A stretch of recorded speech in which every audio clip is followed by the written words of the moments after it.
السلام عليكم ورحمة الله وبركاته. ازيكم حبايب قلبي؟ اخباركم عاملين إيه؟ يا رب الكل يكون في افضل حال.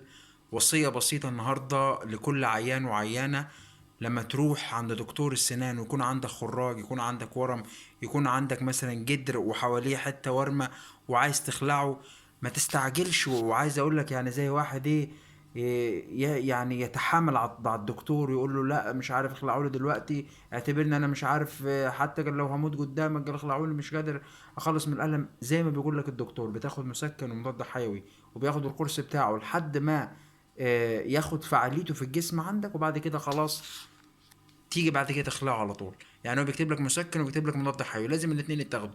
في ناس بقى يعني بتستنصح وبتستسكى شويه، تروح تقول لك لا مش هاخد المضاد الحيوي، هاخد المسكن بس. طب ما احنا ما عملناش حاجه، لان في اسباب كتير ساعات بتكون البكتيريا هي السبب اللي عامله الورم ده.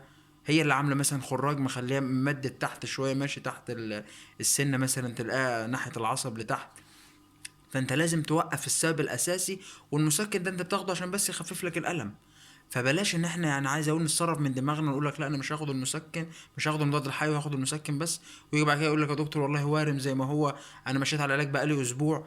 فنركز في الوصيه دي جدا. العلاج اللي بيقولوا عليه الدكتور ناخده كامل، والفتره اللي هو قايل لنا عليها. وحتى لو عوزنا بعد كده ان احنا نغير العلاج او نكرره تاني، برضو ايه، بعد ما نشاور الدكتور.